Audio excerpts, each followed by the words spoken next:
Okay, so today we are diving into a situation, uh, a powder keg. Powder keg. All right. I like it. Yeah. Argentina. Oh, boy. The new president versus the nation's public universities. Yeah. Big clash happening right now. Huge. And we're gonna unpack it all. Let's do it. So picture this, right?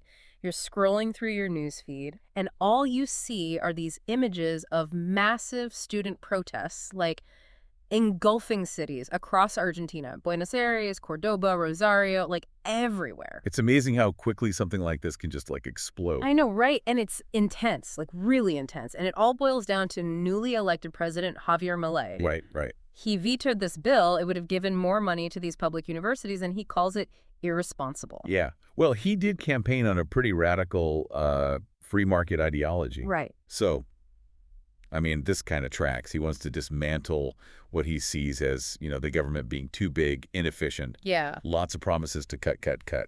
So this VO is definitely a sign he's sticking to that, even with something like education.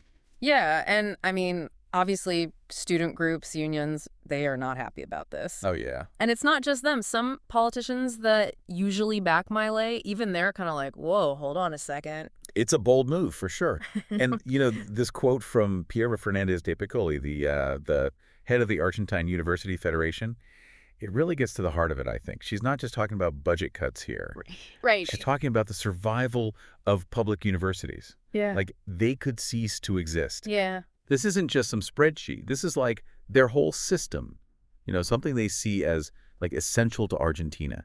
And it might be going away. Yeah, and that's huge. Huge. And then, just when you thought it couldn't get any more dramatic, Of course. Cristina Fernandez de Kirchner steps in. Oh, wow. Okay, so now it's a whole other ballgame. It is, for those who maybe aren't as familiar, she's the former president. Right. Still a very influential figure in Argentina. Oh, yeah. She's got a lot of pull. And she comes out swinging, defending these universities. She even called herself a daughter of the public education system.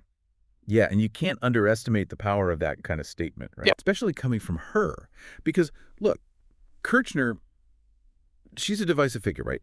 But she's got this undeniable appeal, particularly for people who remember her time in office. The social welfare programs, a lot of which were, strengthened during her and her husband's, Nestor Kirchner's presidencies. Right. Those are powerful memories. So when she throws her weight behind something like this, it becomes bigger than just a policy debate.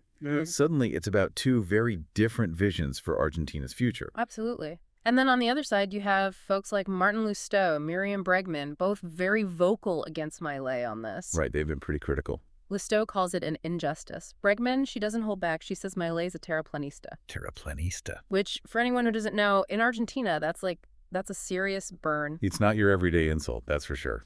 No. Basically saying he's so out of touch with reality, it's like he thinks the earth is flat. Right, right. Like he's living in a different world. Exactly. And I think that kind of sums up the core of this whole debate, right? It's about so much more than just the money. It's about the role of the government, especially when it comes to things like education, healthcare, these essential services. And you can't forget Argentina's history here. Right, right. Peronism. That movement, the one that stresses social justice and the state, actively providing for its citizens, that's deeply rooted in Argentina. Milei and his policies, they challenge that directly. It's a clash of ideologies, Yeah, absolutely. And speaking of challenging long-held beliefs, we got to talk about Milei's move to privatize Aerolíneas Argentinas. National airline. Yeah. Big move. It might seem like a totally separate thing from the universities, but it really highlights how far he's willing to go. It's like if he's willing to do that Yeah. to something so symbolic, what else is on the table? Right. Exactly. It just feeds into the fear and anxiety around the university situation. People are thinking, okay, if he can get rid of the national airline, what's stopping him from completely overhauling education?